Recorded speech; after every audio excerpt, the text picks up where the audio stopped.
Okay, we are good? recording. Yep, we're recording there.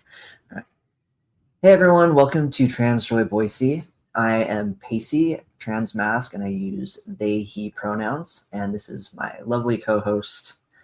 Hi everyone, I'm Bonnie Violet, trans femme, gender queer. I use she, they pronouns, and I'm super stoked to be here on the Trans Joy Boise podcast. I love that. How are you doing? Switched it up a little bit today. Yeah, I like yes.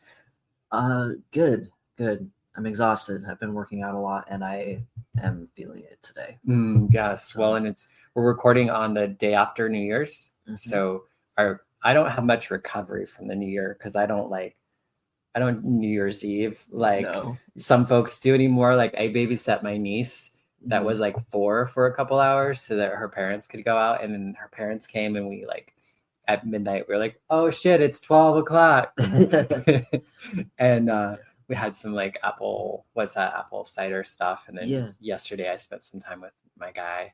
And it was just very low key. How about you? Yeah, I mean, I certainly used to go hard on New Year's, back in the day, but not in a very long time. So we just kind of relaxed at home. We were going to go and watch the fireworks, but the potato drop. Yeah. But I was walking the dog a little bit earlier and people were setting off fireworks and he was not happy about that. Yeah. So we decided to stay home with him. And then yesterday we just kind of relaxed at home. I played a bunch of like video games and we cleaned, just pretty boring, but it was nice to just kind of relax and not work. I vegged out yesterday too.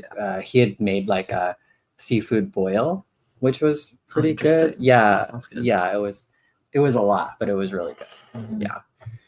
So we thought we would spend some time talking about 2025 and kind of like what we are anticipating is going to take place, or what we'd like to, or even just part of it is just hopefully putting an offering up to folks to begin to collaborate more with us or continue to collaborate with us in the future. So this is going to be kind of like a little brainstormy maybe, as well as just, again, hopefully an opportunity for folks to see where you can jump in as well in the projects or in Trans Joy Boise, or how we can, connect with you all. I think that's really important because we've talked about it in the past about how important it is right now for things to be trans-led. And I think that the things that we've done so far have been like a great example of it, but we want to kind of broaden that reach and then just help the trans and non-binary community grow and have these events that aren't necessarily run by us, but that people can attend and feel like they're in community. Right. And I think really focusing on lifting up trans and non-binary people and the work of trans and non-binary people. I think we've had a lucky opportunity of kind of being, I think, in the light at the moment, but there are trans-led organizations that have been doing the work for a while. And there are a lot of new folks that are trans folks that are, maybe they're putting together a yoga class, or they're putting together a show, or, they're leaders in their own right.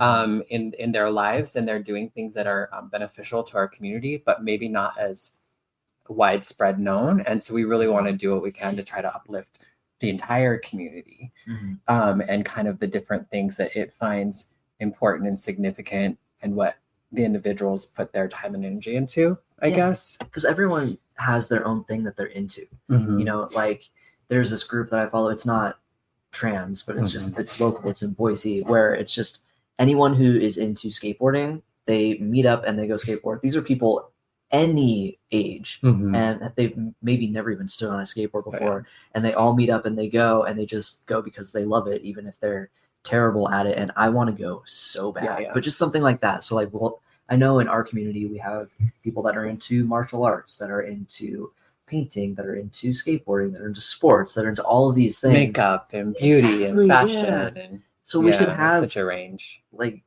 groups that you can go and participate in anything like that with like-minded people. Because some of it could be like, okay, maybe a trans person might feel nervous about, say, going to this skating club, right? But if they knew another trans person was going, or non-binary person was going, or has gone, or was connected in some sort of way, it might make them feel that much more better. Or maybe we could do a buddy set up or a group outing or something like that, Yeah, totally. so that we can so maybe more folks could participate in those arenas, and we can also do things that aren't just like just being about centering being around being trans, which I know is something you talk a lot about and have talked a lot about, is just this idea of like living beyond being trans and being seen in the world, hopefully, as more than just our transness. Yeah, it's really exhausting to me, honestly, that we are all reduced to just this one thing about ourselves. You know, like we are trans and that's it. And I like to focus more on everything else about us, and like that is the thing that unifies us, you know, in a lot of instances. But that those aren't the things that define us truly. And I like to focus on the things that we're passionate about, that we're interested in, because those are the things, you know, that add more to our lives than just this trait that we have. Yeah, I think they definitely allow us to be more evolved and fuller people. But I think even in and of that, just by us being out in community and in all these other parts of communities, we are beginning to impact the greater whole, if you will, of like, say, Boise and the Boise area, in the sense of what their experience is with trans people and who trans people are to them, to non-trans people, and what it is that we do with our lives and activities that we do. You know, I think people began to get a little bit broader spectrum of who we are and what we do, but also it allows us to be able to just do more than just be a trans person. Exactly, because I think there's such a stereotype to it.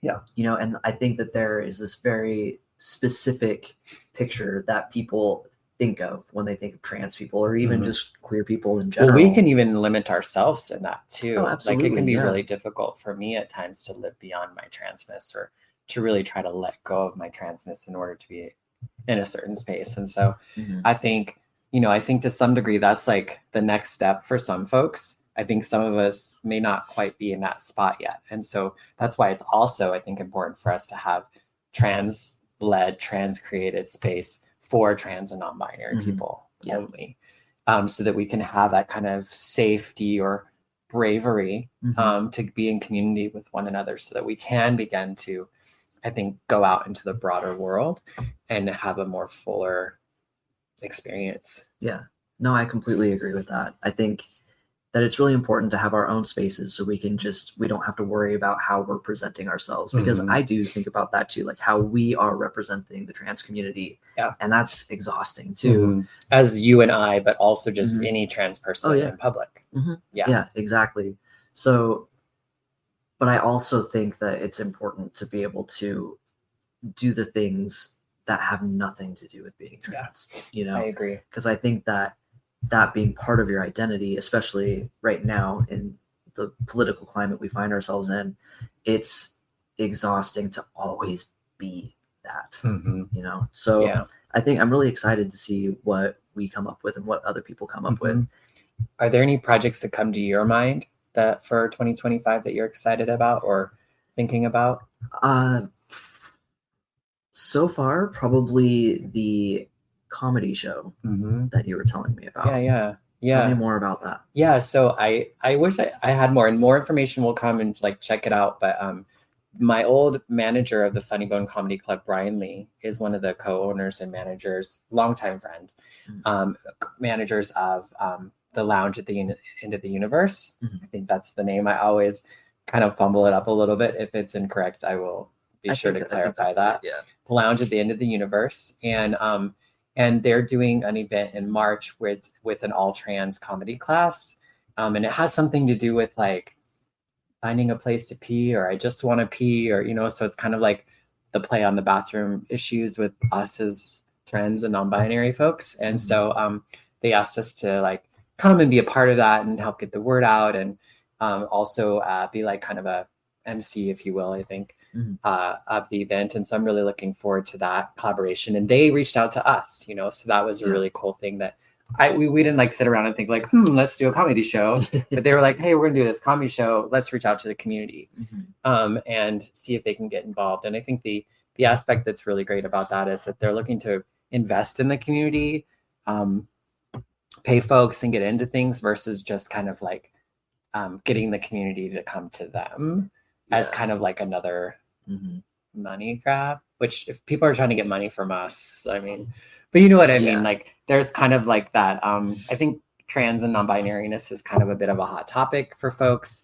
And there is kind of this like, I don't know, there's just this thing we've had experiences with feeling exploited or tapped into in order to connect to our community.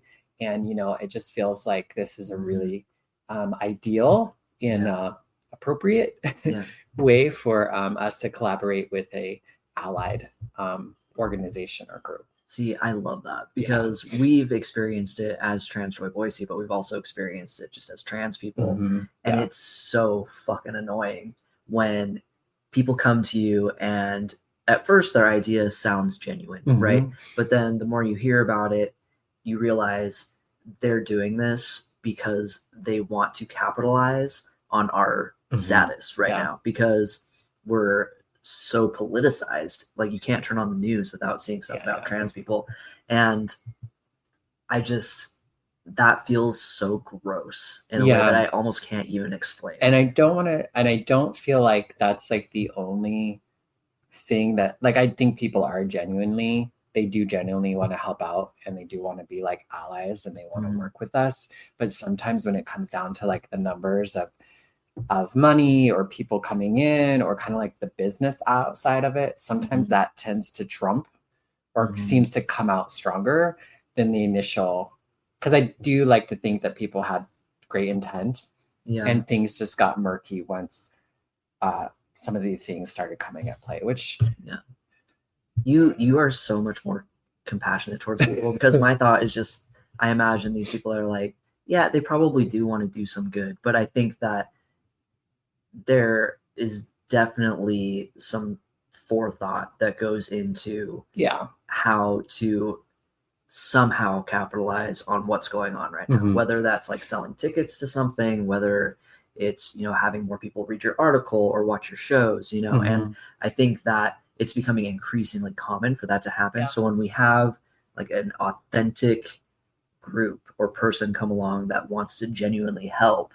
and, you know, work with the community and for the community, I think that's beautiful. And I really want to, you know, do whatever we can to facilitate more of those connections. Right. Stay with us. We'll be right back.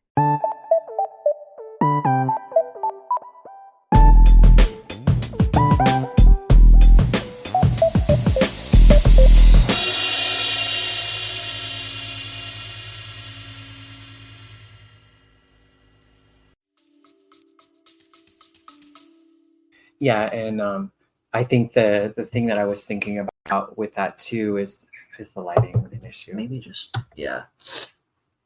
I was seeing it come on you, and I was like, that's okay. Perfect. Or actually, if we could go the other way, it'll. It's very fun. Oh no, you're fine. You weren't. Okay, yeah, that's perfect. Need to do a clap or something, or. All right. Yeah. So like I think where we were, we had a little, what I think, yes. And I think one of the things that's important for us is to be able to teach allies and organizations that are working with us on how to do that. Because I think a lot of folks just don't know. And I think even for me and you, at first we got into a lot of these things just excited to be working with people. And then we came to kind of learn some things along the way. And I think it's important, even just as a trans individual, to realize that even if you're not attached to an organization, this, that, or the other, there is an opportunity for people to exploit you or get into relationship with you in a way that could be toxic and harmful to you. And so it's partially thinking about, I don't think it's just relevant to an organization. I think it's relevant to all trans non-binary people. I think so too. Just as a whole. Absolutely.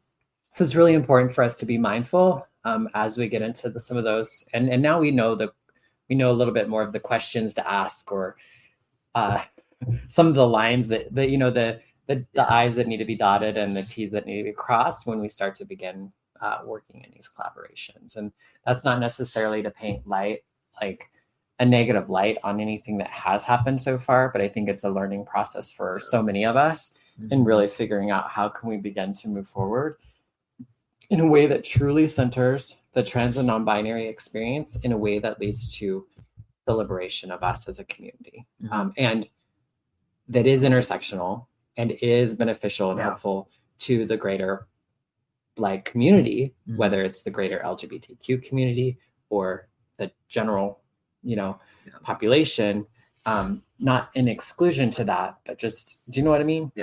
Yeah. So I think, yes. Yes. No, I agree. I think that it's just a learning experience, and everything has been changing so rapidly in the last couple of months, just with politics and public scrutiny. And I think that learning how to navigate that with grace and patience has been a challenge for me so far, but I think that it's very doable. It's just something that as trans people, we're all going to have to figure out how we're each personally going to handle it, because I don't foresee it slowing down. I think it's just going to, kind of speed up, especially after the 20th, So I agree. Yeah.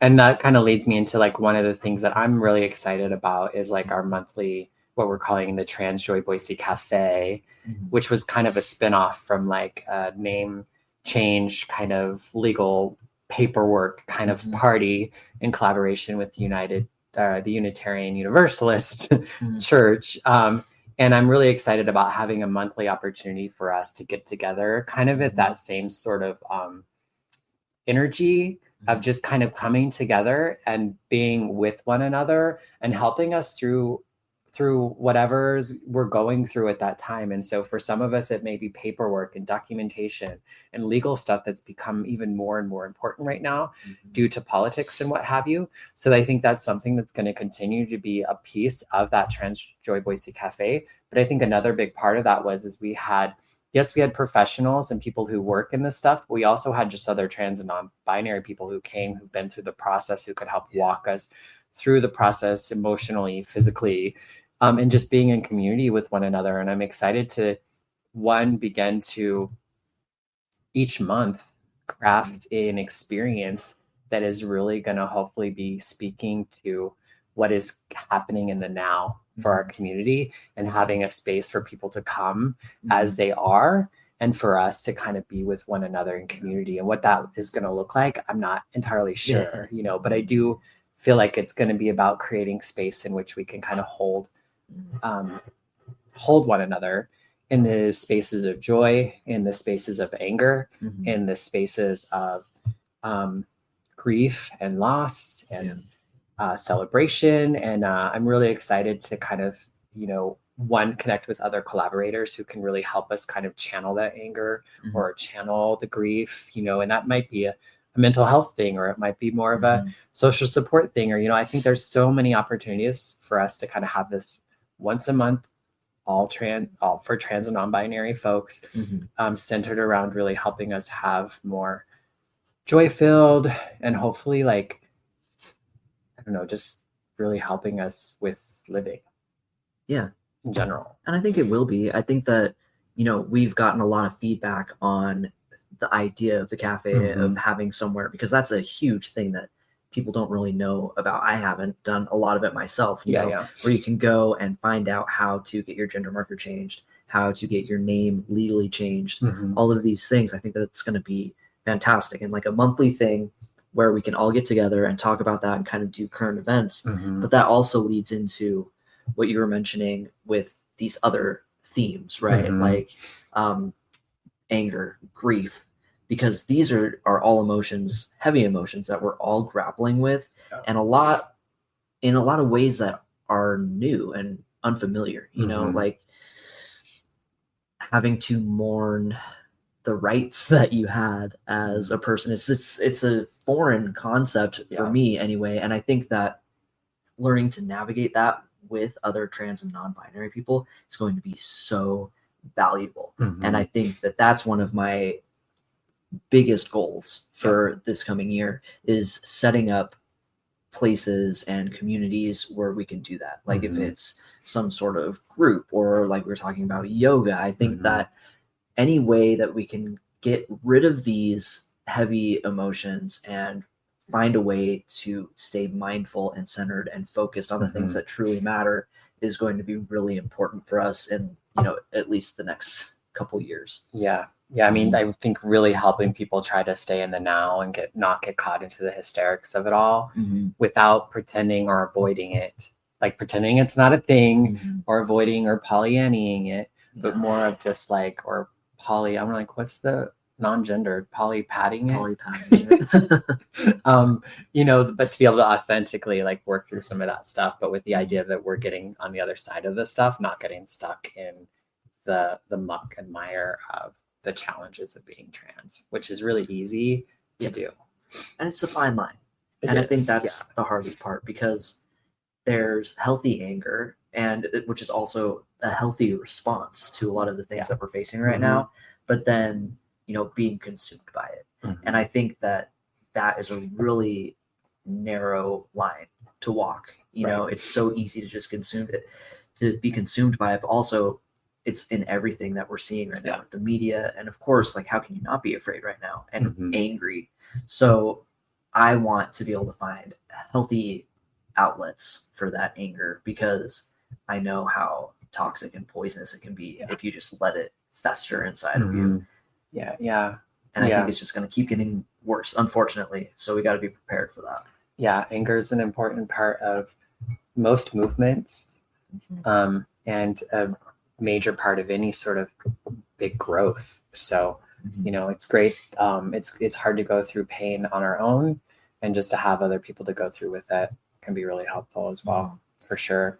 Yeah, I'm really excited just to get more connected with other trans and non-binary folks that are already doing things in the community and really doing what we can to kind of lift and elevate that. You know, like, you know, Frida Knights is a trans drag performer who everyone knows. But she does a monthly all black and brown show, drag show, and she's running it, you know, and she's been doing it for a long time. And so, you know, talking about the work that she's doing and the entertainers that are a part of that. We also have had people reach out to us who want to do trans and non-binary led yoga classes, you know, and just doing, again, just kind of doing what we can to kind of help continue to elevate our community if we can in any way. You know, like if we can, and also like to participate. I'm excited to take a yoga class by a trans person. Normally I have stayed away from that, but you know, for me, sometimes the biggest fear is just like, okay, I'm going to go into this space. Is there going to be any trans people? How are they going to react to me being trans? You know, am I going to be able to use the bathroom while I'm there? Like, what do I wear? That's going to feel okay. You know, like, so to me, like those kinds of environments they're already kind of like nervy for me anyway, even with like trans and non-binary folks, but to then be in the space, it's just enough of those extra layers that just keep me from not doing it. Yeah, no, you're right. I think that was one of the reasons why I wanted to do the self-defense class we did about a month and a half ago. Because, you know, I'm getting back into self-defense classes. I wanted to do MMA or something just to be prepared, but I'm thinking about the kind of people who also take those classes, and I'm like, that makes me very nervous. So I would love to see more like not even classes, but groups like that where people can get together and practice stuff like that, you know, like self-defense, or like the yoga is a great idea. I want to feel safe when I do it. And I think that is becoming a rarity in some of these niche classes or topics. I'm really excited to kind of explore that. I feel like there's just so much still to kind of come to see. I feel like in so many ways, I'm just now starting to live out loud as like a trans person in a lot of ways the last year or so, which people might debate with me about, but I feel like it's become a newer experience. And a part of that is like, I do feel like I am trying to live beyond my transness And, what does that look like and how can I do that? Mhm. There are certain things I've steered away from that I'm excited to continue to kind of lead into, with the help of other trans, non-binary and allies, through that process as well. Mm-hmm. I think that there are going to be so many opportunities for cool events. Yeah. Like, I would love to see like a trans and non-binary poetry reading or like slam poetry or something like that. Oh my gosh, that would be so powerful. Yeah.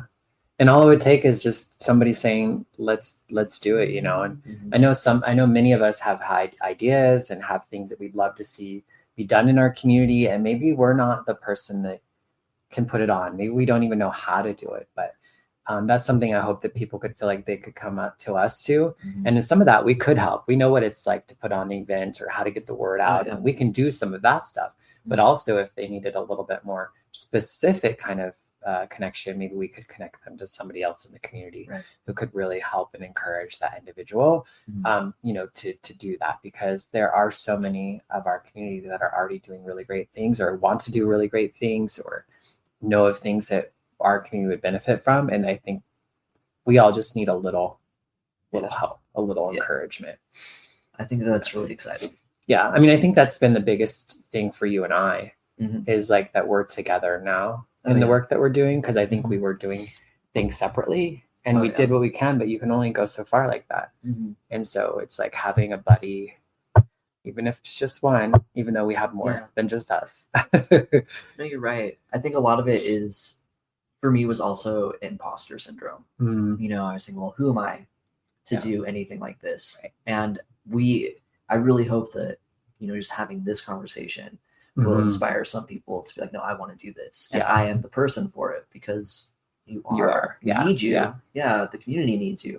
Yeah. So I'm hoping to hear some ideas from our community to get this going, because I want to attend these things. I want to learn. I want to be challenged to grow. Right. And I can't do those. I can't run those events. Yeah. Well, and the who am I think is a great question for us to ask ourselves in any form of leadership, but also like, I think one of the things that's really important I think for me is to realize that like, we are just people among people.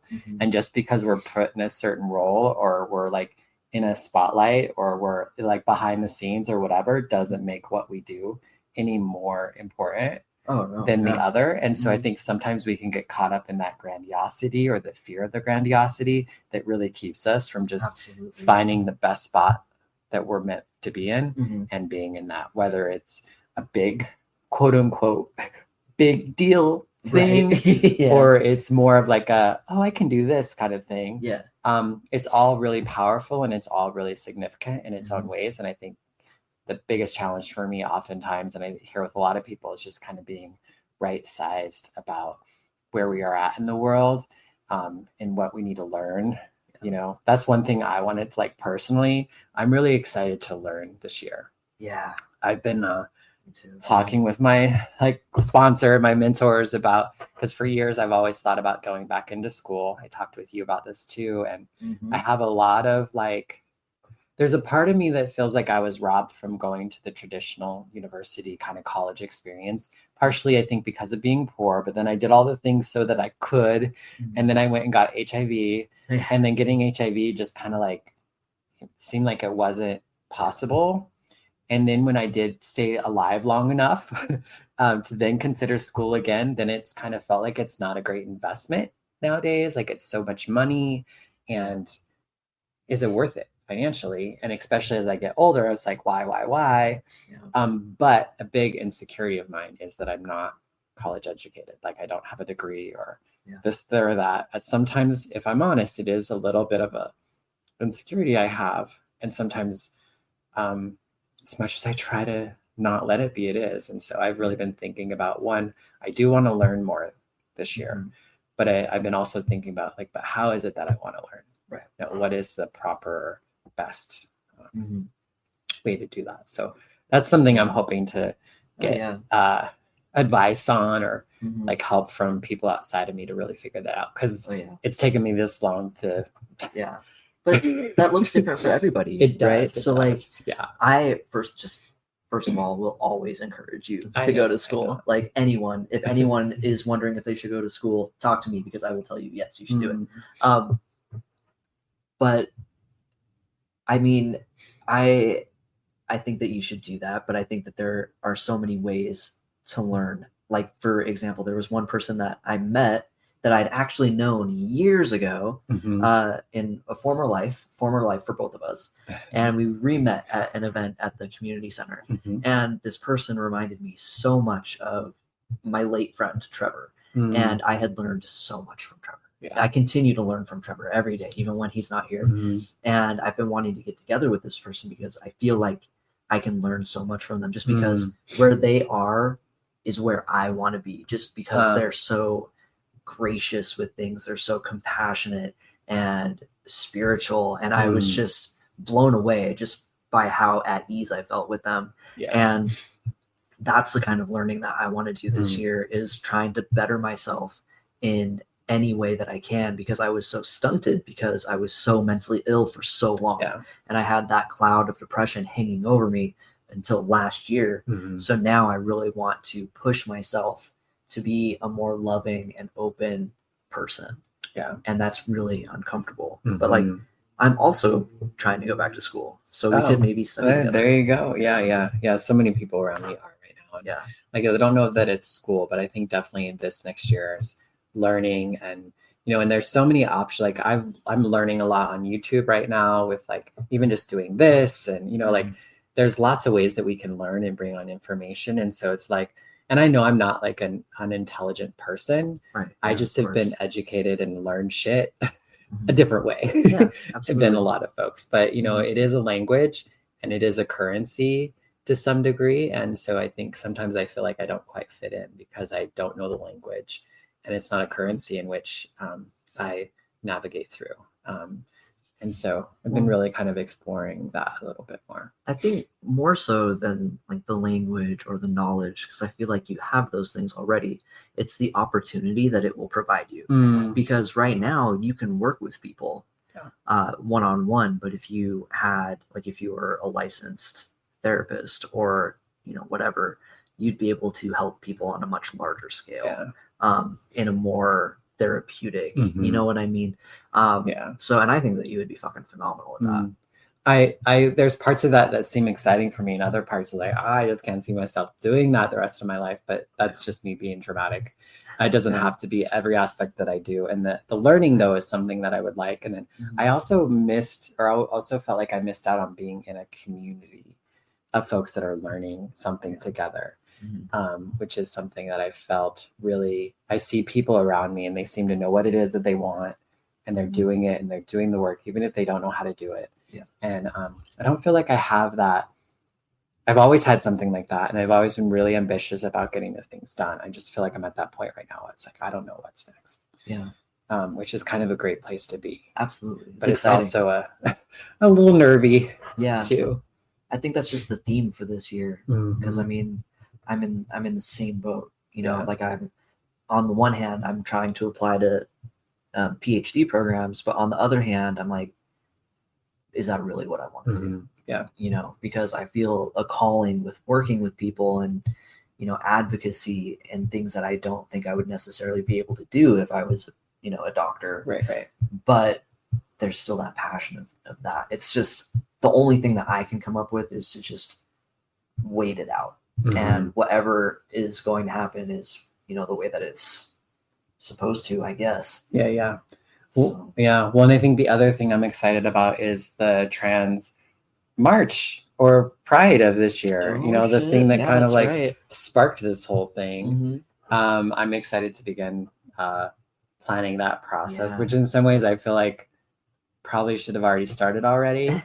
And in some degree it has, but it's definitely at that point where we get to put the pedal to the metal here real soon. We're gonna have so much more time than we did the last one. Oh my gosh. Yes, we are. And and I'm hoping that this year was fantastic, and when I say I'm hoping for more this year, not in the sense of like doing better than, but just having, again, just more opportunity, like not in a way that's like bigger and better, but maybe maybe I'm saying that. Just but I think more time. Diversity. I know we wanted more of like a pride, or have opportunity for like like a festival aspect of it, not just like the march, but there's more to it. There's Right. performance, there's vending, there's, you know, things that Ooh, I would love to see more performances, like more time for the performances, so we can have more than just 2 numbers. and really centering the trans, Absolutely. the trans and non-binary. Yeah. And other, you know, I know we don't always talk, like I know we say trans and non-binary, and that is a very umbrella term. Yes. So I'm hoping that folks, and this is something that we can continue to get better on, is really helping other folks see that maybe intersex or identify in other sorts of sexual or gender identities that maybe aren't as mainstreamed. To begin to become a part of this community and a part of the conversation in a way that feels good and for everyone involved. So, and I think that, you know, we just use trans as the umbrella term for anything gender diverse. And I know that can sound maybe like we're excluding people, but it's really just easier to say. Yeah. And we need to try to find a way to, I think, make space for folks to know, one, that when we say trans, we say all of the non-cisgendered. I hate identifying that way, but anyone who's not cisgendered basically would fall into that. Yeah. Maybe we could just put it in like the notes. Yeah. Yeah. And I know we have it in some places where we say trans, non-binary, two-spirit, and gender variant folks. But, you know, again, I think that's another place of growth for us, that hopefully we can hear from people from those communities that really can help get involved with us. And we can also do the work to learn how to be better at it as well. And I'm sure people can maybe give us some suggestions. Yeah, tell us all about it. So just quickly, the inauguration is coming up. Yes. Quickly, way faster than anyone would like. I know. And that's not a January 6th thing, right? No. Oh,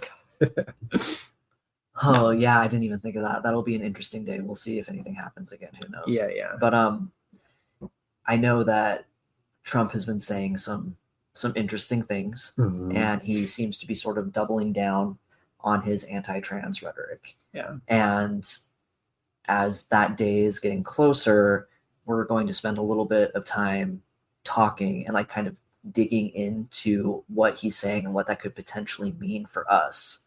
And, you know, the trans, non-binary, our whole community, and what we need to look out for and be aware of. Yeah. I'm really excited for that. And like, it's for me, you know, folks have probably figured this out. I'm not like the politically minded one. And so I really am eager to learn more about kind of all the political aspects that I've been kind of running from. Well, I mean, it's why I'm angry. Yeah. So I get it. Yeah. I get not wanting to be immersed in it all the time because it's fucking draining. Well, I'm ready and it's necessary. And so I'm really excited to begin to have more conversations around that. So we'll dig into it. Yeah. Next week in our next episode. So in our next episode, we will dig into that. It's going to be delightful. Yes, totally delightful. And so for folks who've maybe come across this for the first time, you can watch us on YouTube or listen to us wherever you listen to podcasts at Trans Joy Boise. And to learn more about us, you can go to transjoyboise.org to kind of learn who we are beyond the podcast and what Trans Joy Boise is beyond the podcast as well. All Perfectly said. Ta-ta for now. Well, we did that. Perfect. Yeah. A little more fragmented at times, but I think that's okay.